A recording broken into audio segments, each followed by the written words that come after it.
Is there any questions? I don't have one, but will you allow electric golf carts on the path? I don't think that is ours to make that decision. Yeah, but I would say that I would expect that that's probably pretty doubtful. But it's the first time I've heard that question in all the discussions we've had. But considering that there are golf cart trails out there now, I can understand why you would ask. I've seen them out there, that's the only reason I asked. I don't have one, and I was just wondering if it was still. Yeah. Well, that's something that will certainly come up again. Okay. Other questions? Way back there, please. Any chance that, like, in Terry Hershey Park, they intermix the hard paths with some dirt trails? Any chance of integrating that in? Well, I guess that would be possible. Is that for like trail bikes or something like that? Well, nothing motorized. I think the golf Right. Okay. Not motorized, but you just have it dirt. I'm not even talking crush. Right, I understand.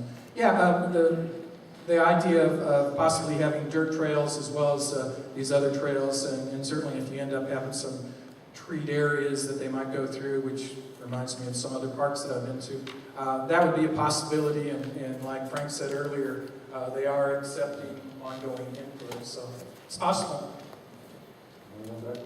Back there at the cap line? The maintenance, you set up these trails and so forth, who pays for the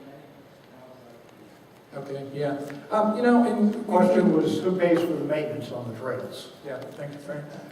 Yeah, that's a good question because there certainly will be maintenance. And it goes back to the Conservancy group that the Clear Lake Water Authority is looking at facilitating the development of. Clearly, there's going to be an ongoing requirement for some kind of management or administrative organization that watches over this park space. There is also a plan to have intergovernmental agreements, perhaps with the city, perhaps with the county, to participate in some of the maintenance and upkeep on some of this.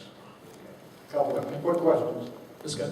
Well, I like that you have separate trails for the walkers and the bikers. I just can't quite imagine why you need 8 feet wide for the walkers up there, and I'd like to see that stop. And I can't imagine why you need a 10 or 12 foot wide concrete strip for bikers.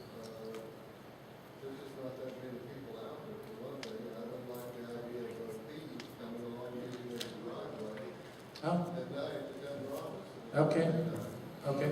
Well, the question is basically, why do you need 8-foot wide gravel trails if you have gravel up at the top, and potentially 10 or 12-foot wide concrete trails down below?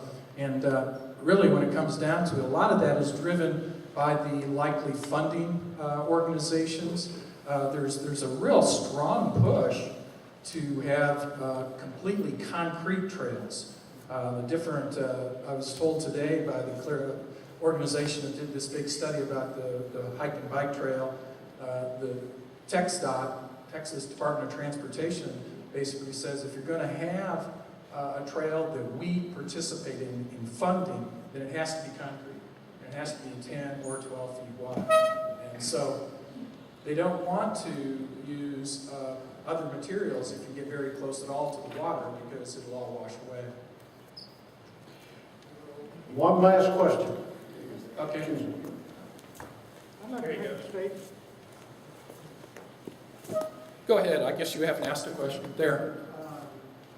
Given the fact that, what I saw on that one slide, we showed the houses, showed a path, and went down another path down to the water, is that most of the golf course centers around ditches. The whole point of getting the golf course, one of the major pushes was for stormwater retention. With all this nice excavation, the deep areas and all that around the ditch, you haven't created retention.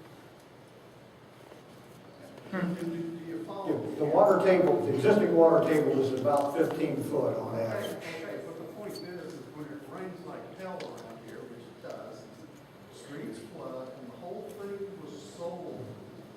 One of the major issues of selling, the whole idea of acquiring a golf course was to supply stormwater retention and detention. Yes. Well, if you focus everything around current ditches, it just keeps flowing. There is no stormwater retention capability in the ditch. Wouldn't the engineers who came up with this plan Well, Yeah, what they're digging out here for the detention areas is much broader than the current ditches. And I think that's where the difference would be. Thank you. We've got to move on. You ready for dog parks?